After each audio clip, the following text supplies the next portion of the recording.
How would you characterize a perpetrator of online harassment? I would think, being a girl, I would assume it was a guy, and just kind of sketchy, really pushy, like asking weird, creepy questions. I would characterize them as a person that's insecure about themselves. I mean, we all have that picture in our brain of that creeper with the beard just sitting around and just listening, just trying to find that one girl to quote unquote make her feel special. I don't know what he really looks like. You don't really pay attention to that for cyberbullying. You kind of pay attention to his comments, and that's what he stands for. In all honesty, yeah, just anyone. Male, female. I don't know that I can profile a person. I mean, I think the people that do that, I think I understand why they do it, which gets to do with the anonymity and the protection that comes from that. So how would you define cyberbullying? I would say like demoralizing you, and just really negative things like lowering your self-esteem, I guess. I would define cyberbullying as very verbal and like almost in a pathetic way where they're standing behind their computer and behind the technology to say things they actually physically can't. So it's almost at the point where they're insecure about their own opinion that they can't act, they have to have that computer to say it for themselves. Pushing someone while they're down, kinda, and letting other people look at it. Easy access for everyone to see it. And I think it's that situation where someone repeatedly sends derogatory messages to another person with an attempt to, was it not intimidate, as much as to devalue or to deflate their esteem or sense of self-worth. Any kind of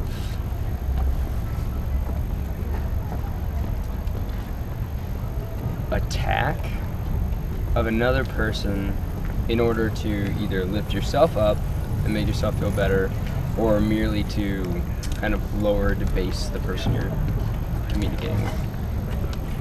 What would you think some emotional consequences would be of cyberbullying? Probably some depression, maybe, just thinking you're of a lesser worth because of what they said. Yeah, I think there's a lot of different outcomes.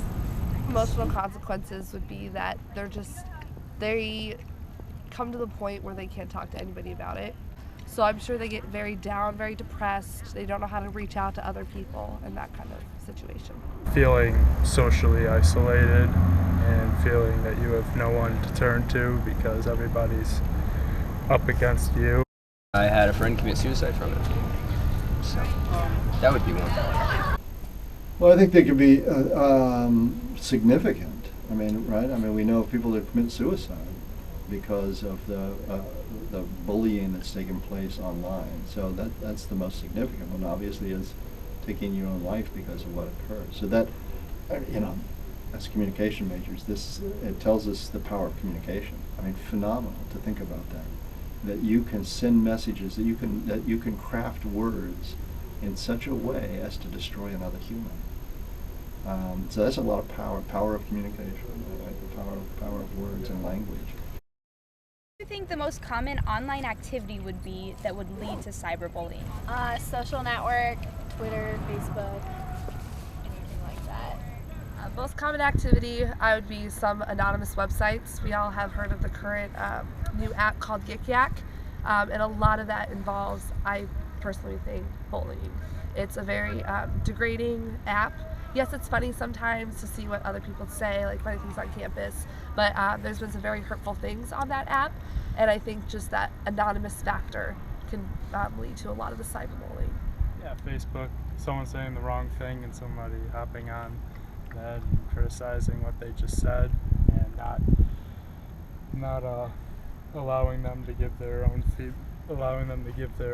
personal opinion and just completely turning it down because of their own beliefs. I think right now it's Facebook stuff. I mean, because that's the most prevalent used thing. It's interesting how it's changed because it used to be chat rooms used to be really big. If If you were a parent, how would you react to your child being cyberbullied? I would react by sitting them down, first making sure that they are okay, making sure that their emotions are all right, making sure that they haven't been physically harmed at all. Confront them about it, talk to them, see why they're doing it. Maybe they have their own issues of themselves. And then portray to the school, because it is an issue, then communicate with them, see if they can have like an anti-program going on. They would do whatever they can so that their child will go back to feeling equal. I think it would be recognizing to protect the child, and in two ways. One is to be able to some way shut off the cyberbullying. Now, part of that is just don't get on the internet, right?